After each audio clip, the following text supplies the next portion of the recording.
ఉత్పన్నమయ్యే కాలుష్యం ఎంత అని నేను అడుగుతున్నా అధ్యక్ష. ఎట్లా అధ్యక్ష, ఎట్లా ఈ నగరాన్ని సర్వనాశనం చేసి కమిషన్లు ఇస్తారు, 10% 20% కమిషన్లు తీసుకొని అనుమతులు ఇచ్చి ఇవాళ మొత్తం హై రైజ్డ్ కట్టొద్దు అంటలేము అధ్యక్ష. ఆకాశ హర్మాలు కట్టాలి. గతంలో కాంగ్రెస్ పాలసీ తెచ్చింది. ఆకాశ హర్మాలు కట్టాలంటే విడుతు తగ్గాలి, పొడుగు పెరగాలి, ఓపెన్ ఏరియా ఎక్కువ ఉండాలి. ప్రతి ఎకరాకు ఎంత స్క్వేర్ ఫీట్ నువ్వు అనుమతిస్తున్నావు అనేది లెక్క అధ్యక్ష. ఎంత హైట్ పోతున్నావని కాదు. ఒకప్పుడు 1,25,000 1,50,000 స్క్వేర్ ఫీట్ అనుమతి ఉంటే ఒక ఎకరాకి. ఈ దుర్మార్గుడు మున్సిపల్ శాఖ మంత్రి అయినాక 5 లక్షలకు పెంచి 1,00,000 స్క్వేర్ ఫీట్ కమిషన్ల కింద కొట్టేసిన చరిత్ర వాళ్ళది అధ్యక్ష. ఎన్ని ఇచ్చినా అన్నిటి మీద చిత్తశుద్ధి ఉంటే రా సభకు వచ్చి నువ్వు ఇచ్చిన అనుమతులు ఏంటి, అనుమతుల వెనకాల జరిగిన కుంభకోణం ఏంటి, విచారణకు రా వచ్చి నువ్వు డిమాండ్ చేయి, అప్పుడు చెప్తా నీ సంగతి. ఈ రకంగా ఈరోజు అందుకే outer ring road inside core urban reason, outer ring road out side up to regional ring road వరకు సెమీ అర్బన్ రీజన్, RRR నుంచి అవతల రూరల్, ఇక్కడున్న పరిశ్రమలన్నిటిని కూడా బయటకు తరలించాలి.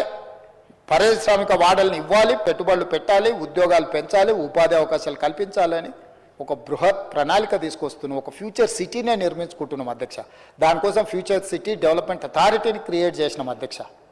ఒక ప్రత్యేకమైన ప్రణాళిక ద్వారా నాగార్జున సాగర్ రోడ్ నుంచి శ్రీశైలం రోడ్డు మధ్యలో 56 రెవెన్యూ విలేజ్లు 74 గ్రామాలను ఒక ఫ్యూచర్ సిటీ కింద 1,00,000 పైన ఎకరాలతో ఒక అద్భుతమైన నగరాన్ని ఒకప్పుడు ఎప్పుడో చండీగఢ్ నిర్మించిన ప్రణాళికబద్ధంగా అని చెప్తారు అధ్యక్ష.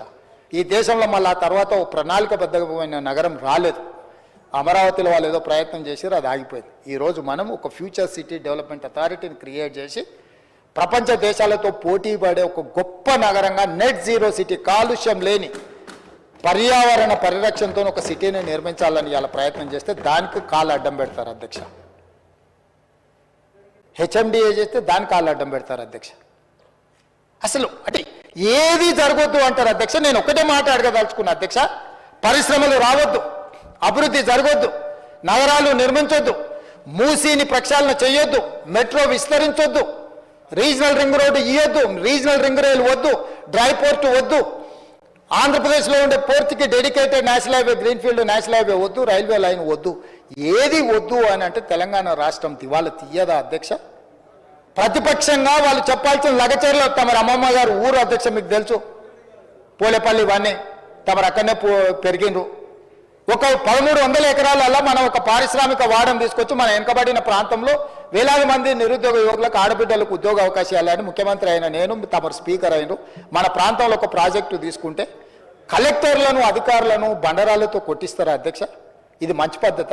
కొట్టినోళ్ళ మీద కేసు పెడితే దాని తప్పు అట్లా ఇది అంటారు. అంటే పోలీసులు ఏం చేస్తారు అధ్యక్ష? కలెక్టర్లను కొట్టొచ్చా? రాళ్లతో సంపమని వీళ్ళ ఆదేశాలు ఇవ్వచ్చా? వాళ్ళ మాజీ ఎమ్మెల్యే గారు సంపూర్ణ వస్తాయని చెప్పింది నిజం కాదా? వాళ్ళ మీద కేసు కడితే దాన్ని తప్పు అంటారు అధ్యక్ష. అంటే రేపు ఒకవేళ మీ మీద దాడులు జరిగితే కూడా కేసులు కట్టొద్దా? ఒకవేళ మీరు ఎక్కడైనా పర్యటనకు పోయినరు, సేమ్ అట్లనే అక్కడ కొంతమంది ప్రజలు మాకు పరిశ్రమలు కావాలి, పరిశ్రమలు పెట్టాలి అడ్డుకుంటున్నందుకు మిమ్మల్ని కూడా బండరాలతో కొడతామని మీ కార్ల మీద బండరాళ్ళు ఎత్తేసి మిమ్మల్ని చావు బతుకుల మధ్యలో పరిగెత్తిచ్చాను అనుకో ఆ ప్రజలు, అప్పుడు కూడా నేను కేసు పెట్టొద్దా? మరి చెప్పండి ఆ మాట. చెప్తే ఆటవిక రాజ్యానికి వదిలేద్దాం, ఎవరైనా దాడులు చేసుకోవచ్చు, ఎట్లయినా పోదాం. మీకు రక్షణ కావాలి, రక్షణ వలయం ఉండాలి, మిమ్మల్ని ప్రభుత్వాలు కాపాడాలి. కానీ ప్రభుత్వంలో 24 గంటలు పనిచేసే అధికారులను మేము కాపాడొద్దా? రెవెన్యూ సిబ్బందిని కానీ ఇతర శాఖ సిబ్బందిని మేము కాపాడొద్దా? దాడులు చేసిన దుర్మార్గుల మీద కేసులు కట్టొద్దా? ఎట్లా అధ్యక్ష చెప్పండి? దాడి అనేది దాడే. నీకు నిరసన తెలపడానికి ఇందిరా పార్క్ ఓపెన్ చేసినాం కదా ధర్నా చేయడానికి, మీరు మూసేస్తే ఇందిరా పార్క్ వచ్చి ధర్నా చేయండి, కూర్చోండి, నిరసన తెలపండి.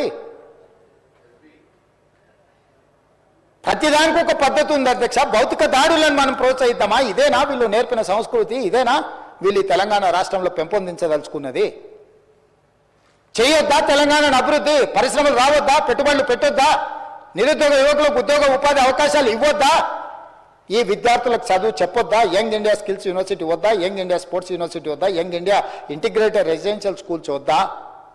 ఏం చేయాలో మీరు చెప్పండి అధ్యక్ష. వాళ్ళని చెప్పమని నుండి వచ్చి చంద్రశేఖరరావు గారిని రమ్మని నుండి పెద్దల్ని నేను మాటిస్తున్న అధ్యక్ష తమ ద్వారా చంద్రశేఖరరావు గారికి, నా సభ్యులందరికీ నేను చెప్తున్న, వారిని వచ్చి వారి గౌరవానికి భంగం కలిగించము, హుందాగా వ్యవహరిస్తాము, వారి అనుభవాన్ని రంగరించి సలహాలు సూచనలు ఇవ్వమనుండి 100% ఈ ప్రభుత్వం వారు సహేతుకమైన సలహా సూచనలు ఇస్తే పాటించడానికి సిద్ధంగా ఉన్నాము, అనుభవం కలిగినోడు కాబట్టి చెప్పమని ఉండ్రి. నేను ఏది చెప్పను, నువ్వు ఏది చేస్తే దాన్ని చేయని అను కాళ్ళలో కట్టబెడతా, నేను కింద పడేస్తానంటే ఎట్లా అధ్యక్ష? ఏం చేయాలి? నాకున్న పరిష్కారం ఏందో మీరు చెప్పుండ్రు అధ్యక్ష. నాకు కూడా మీరన్న దశాదిశ నిర్దేశం చేయరు. ఇట్లా చేసేటోళ్ళను ఏం చేయాలో ఒకసారి మీరు చూసి. ఈరోజు మనకు అమెరికా, సౌత్ కొరియా నుంచి పర్యటన నుంచి తెచ్చిన పెట్టుబడులే కాదు అధ్యక్ష, ఐటీ దిగ్గజాలైన గూగుల్ కానీ మైక్రోసాఫ్ట్ ఈరోజు వ్యాపారాలను విస్తరించిన అధ్యక్ష. హైదరాబాద్లో ఏఐ ఆధారిత యాక్సిలేటర్ సెంటర్ నెలకొల్పేందుకు గూగుల్ ఒప్పందం చేసుకుంది అధ్యక్ష. మైక్రోసాఫ్ట్ కంపెనీ 15,000 కోట్ల పెట్టుబడులతో రీసెర్చ్ అండ్ డెవలప్మెంట్ హబ్ నెలకొల్పింది అధ్యక్ష. హెచ్సిఎల్, ఇన్ఫోసిస్, విప్రో కంపెనీలు తమ క్యాంపస్లను విస్తరించాయి.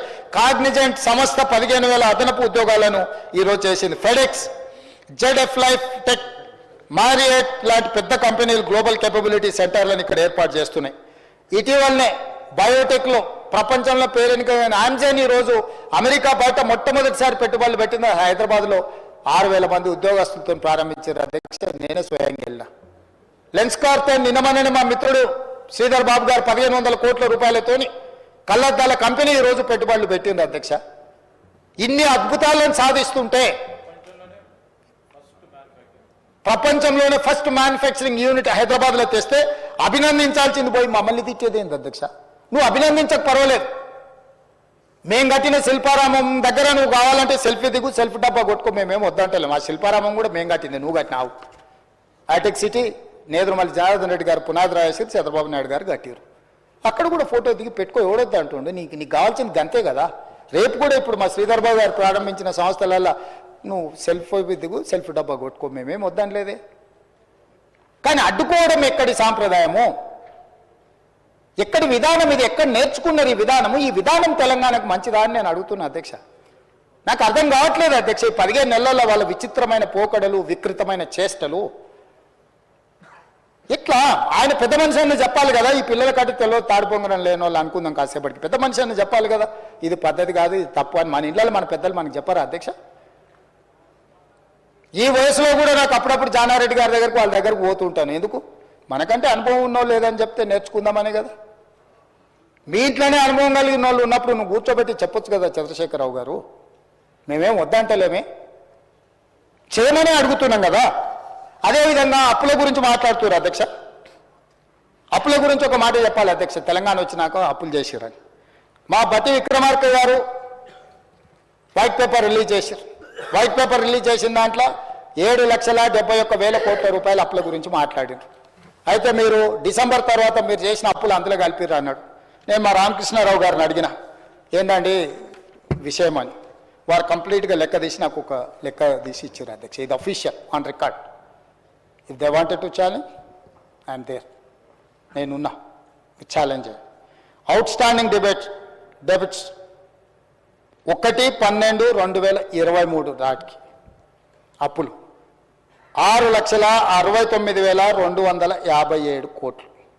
అదేవిధంగా పెండింగ్ బిల్స్ అంటే ఎంప్లాయీస్వి, క్యాపిటల్ వర్క్స్ అంటే ఇన్ఫ్రాస్ట్రక్చర్ చేసిన వర్కులవి, స్కీమ్స్వి 40,154 కోట్లు. అదేవిధంగా అదర్ పెండింగ్ బిల్స్ అంటే డిస్కామ్స్కి, ఎనర్జీ డ్యూసు, సింగరేణి ఇట్లాంటి సంస్థలలో ప్రభుత్వం, రాష్ట్ర ప్రభుత్వం వాళ్ళ దగ్గర కొన్నది. డిస్కామ్స్ ప్రైవేట్ సంస్థలు లాంటివి, అంటే గవర్నమెంట్కి వాళ్ళు సపరేట్ ఎంటిటీ, కార్పొరేషన్స్. సింగరేణి ఒక కార్పొరేషన్, అది ప్రైవేట్ ఎంటిటీని. అట్లే విధంగా SC ST sub plan backlog payments 1,09,740 కోట్లు. ఇవి మొత్తం కలిపితే చంద్రశేఖరరావు గారు డిసెంబర్ 7, 2023 నాడు అధికారాన్ని బదలాయించిన రోజు 8,19,151 కోటి. ఇది నికరమైన లెక్క.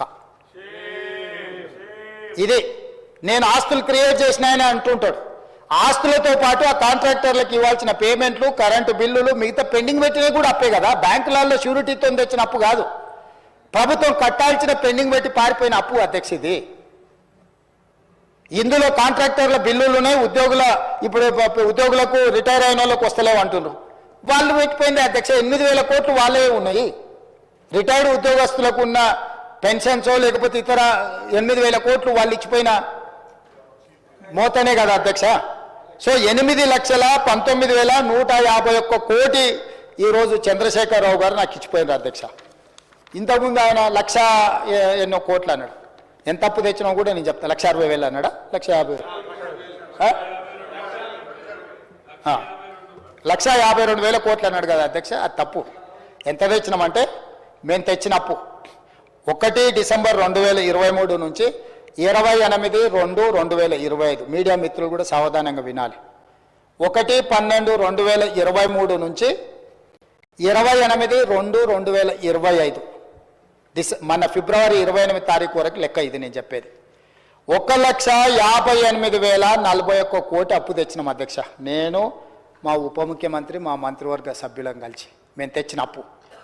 ఇందులో ప్రిన్సిపల్ అమౌంట్ పెయిడ్ అంటే చంద్రశేఖరరావు గారు చేసి పెట్టిన అప్పుకి మేము చెల్లించింది 88,591 కోటి.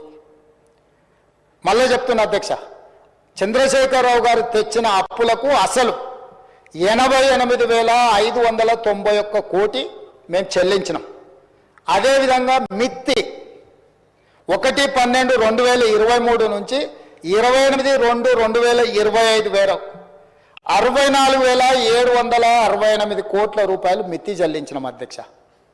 అసలేమో 88,591 కోట్లు, మిత్తి 64,768 కోట్లు, మొత్తం కలిపి సరాసరి 1,53,359 కోట్లు చంద్రశేఖరరావు గారు చేసిన అప్పుకు అసలు మిత్తి కలిపి 15 నెలల్లో మేము చెల్లించినాం అధ్యక్ష. నిక్కరంగా మేము చేసిన అప్పు 4,682. వారు పెట్టిపోయిన లయబిలిటీని వారు మాకు అందించిన ఒక జాడ్యాన్ని అప్పులు చెల్లించడం కోసం, అసలు చెల్లించడం కోసం, మిత్తి చెల్లించడం కోసం మళ్ళీ అప్పులు చేసి ఆ అప్పులను చెల్లించాల్సిన పరిస్థితి. ఈరోజు మేము చెల్లించింది పక్కన పెట్టి 1,52,000 కోట్లు అప్పు చేసిండ్రు, లేకపోతే 1,20,000 కోట్లు అప్పు చేసిండ్రు. మా మీద బురద చల్లే ప్రయత్నం చేస్తున్నారు.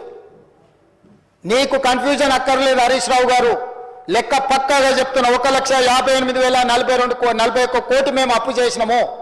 నువ్వు నీ మామగారు చేసిన అప్పుకు అసలు 88,591 కోటి, మిత్తి 64,768 కోట్లు, మొత్తం కలిపి 1,53,359 కోట్ల రూపాయలు మేము చెల్లించినాము. ఇక ఈ రెండు కలిపితే ఒకవేళ నీ వాదననే కరెక్ట్ అయితే, హరీష్ రావు గారి వాదననే మేము చేసిన అప్పు కరెక్ట్ అయితే, ఈరోజు తెలంగాణ అప్పు ఎంత ఉండాలి అధ్యక్ష? మేము చెప్పిన అంటే వాళ్ళ కాంట్రాక్టర్లకు పెండింగ్ పెట్టిపోయింది, వాళ్ళు డిస్కామ్లకు సింగరేణికి పెండింగ్ పెట్టిపోయింది, పక్కన తీస్తే 6,69,257 కోట్లు ప్లస్ మేము చేసిన అప్పు 1,58,041 కోటి కలిపితే తెలంగాణ అప్పు ఎంత ఉండాలి ఈరోజు అంటే 8,27,298 కోట్లు ఉండాలి అధ్యక్ష. కానీ మరి ఈరోజు తెలంగాణ అప్పు ఎంత ఉంది అధ్యక్ష? 7,38,707 కోట్లు ఉంది అధ్యక్ష. ఆయన చేసిన కాంట్రాక్టర్ల బిల్లులు లేకపోతే డిస్కామ్లు సింగరేణికి 1,50,000 కోట్లు యాడ్ చేస్తలేము అధ్యక్ష. అప్పులో చేస్తలేము, ఇప్పుడున్న వాటిలో చేస్తలేము.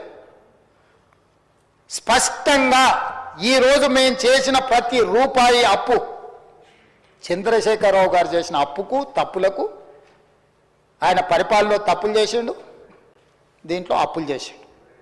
ఈ అప్పులను తప్పులను సర్దిద్దడానికి 15 నెలలు కాలగర్భంలో కలిసిపోయింది. మేము తెచ్చిన అప్పు మొత్తం ఆయన చేసిన అప్పులకు మిత్తిలకు కట్టడానికి మేము చేసినాం అధ్యక్ష. మేము ఎక్కడ దీన్ని అటుగా ఇటుగా వాడలే. వారు కూర్చుంటే మొత్తం వివరాలు డీటెయిల్గా ఒకరోజు అప్పుల మీదనే చర్చ చేద్దాం అధ్యక్ష. మీరు సమయం ఇవ్వండి, విడగొట్టి మాట్లాడదాం. ఏ సబ్జెక్టుకి ఆ సబ్జెక్టు. వ్యవసాయం ఒకరోజు తీసుకుందాం, మహిళలది ఒకరోజు తీసుకుందాం, నిరుద్యోగ యువకులది ఒకరోజు చర్చ తీసుకుందాం, ఒకరోజు అప్పుల మీద చర్చ తీసుకుందాం. అవసరమైతే రాత్రి 1 వరకు కాదు, నా తెల్లవారుజాము 4 వరకు కూడా సభ నడుపుదాం అధ్యక్ష, తమరు అనుమతిస్తే. అన్ని డీటెయిల్స్ నేను చెప్తాను అధ్యక్ష. నేను పారదర్శకంగా ఉండదలుచుకున్న అధ్యక్ష. అబద్ధాల పునాదుల మీద రాష్ట్ర ప్రభుత్వాన్ని నేను నడపదలుచుకోలేదు. మేము ఆకాశ సౌధలు నిర్మించదలుచుకోలేదు. వాస్తవాలను ప్రజలకు చెప్పదలుచుకున్నాం, వాస్తవాలను ప్రజలకు వివరించదలుచుకున్నాం. మేము చేసింది చెప్తాం, చేయండి ఏదని ఉంటే ఏ రకంగా వాటిని చేయడానికి ప్రయత్నం చేస్తాం ప్రజలకు వివరిస్తాం అధ్యక్ష. మా బాసులు ప్రజలే అధ్యక్ష. మా బాసులు ఫామ్ హౌస్లు ఉన్నోళ్ళు కాదు, దొరలమని విర్రవీగటోళ్ళు మా బాసులు కాదు. దళితులు, గిరిజనులు, ఆదివాసులు, తండాలలో, గూడాలలో, మారుమూల పల్లెల్లో ఉన్న బలైన వర్గాలు, మైనారిటీ వర్గాలు మా బాసులు, వాళ్ళకు మేము జవాబుదారీ అధ్యక్ష. వాళ్ళు మా బాసులు, వాళ్ళకు నేను సమాధానం చెప్తా అధ్యక్ష. చిన్న వయసులో నాకు ఒక గొప్ప అవకాశాన్ని ఇచ్చి ఇక్కడ కూర్చోబెట్టిన ప్రజలకు నేను జవాబుదారీ అధ్యక్ష. కానీ అడ్డగోలుగా మాట్లాడుతున్నప్పుడు వాస్తవాలను నేను చెప్పకపోతే ఇది తెలంగాణ సమాజానికి మేలు కాదని ఈరోజు నేను నిర్ణయం తీసుకొని అన్ని వివరాలు బయట పెడుతున్నా అధ్యక్ష. నేను సిద్ధం అధ్యక్ష. చంద్రశేఖరరావు గారు రమ్మని, వారంత అనుభవం లేదు, వారంత వయసు లేదు, వాదనలో ఓడించమని ఉండే అధ్యక్ష. ఎన్ని అబద్ధాలు చెప్తాడు ఆయన, చేతనైన అనుభవానంతా రంగరించి అబద్ధాలు చెప్పమని నాకున్న పరిమితమైన జ్ఞానంతో నేను నిజాలు చెప్తా అధ్యక్ష. చూద్దాం నిజం గెలుస్తుందో అబద్ధం గెలుస్తుందో. వారు అప్పుడప్పుడు వచ్చేసిండు అంటారు. వచ్చేసిండు. కురుక్షేత్రం తెలుసు కదా మహాభారతంలో అధ్యక్ష. కురుక్షేత్ర యుద్ధంలో దుర్యోధనుడు మడుగులో దాక్కున్నాడు అధ్యక్ష. యుద్ధంలో పరిస్థితులను చూసి మడుగులో దాచుకుంటే మడుగులో నుంచి కూడా శ్రీకృష్ణుడు బయటకు రప్పించిండు అధ్యక్ష. దుర్యోధనుడు కూడా అప్పుడు బయటకు వచ్చింది. ఏం జరిగింది?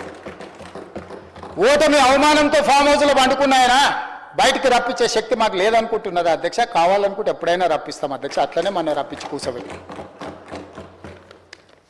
అదేవిధంగా అధ్యక్ష, ప్రజాస్వామ్యం గురించి మాకు చెప్పబోతున్నారు. ఈ దేశ ప్రజలకు స్వతంత్రం కావాలని ప్రజలు అడగకంటే ముందే కాంగ్రెస్ పార్టీ ఆ విధానాన్ని తీసుకొని తెల్ల దొరల మీద పోరాటం చేసి దేశానికి ప్రజాస్వామ్యం తెచ్చింది అధ్యక్ష. తెలంగాణ ప్రజలు తెలంగాణ రాష్ట్రం కోరుకుంటున్నారని సర్వం కోల్పోయి తెలంగాణ రాష్ట్రాన్ని ఇచ్చింది కాంగ్రెస్ పార్టీ అధ్యక్ష.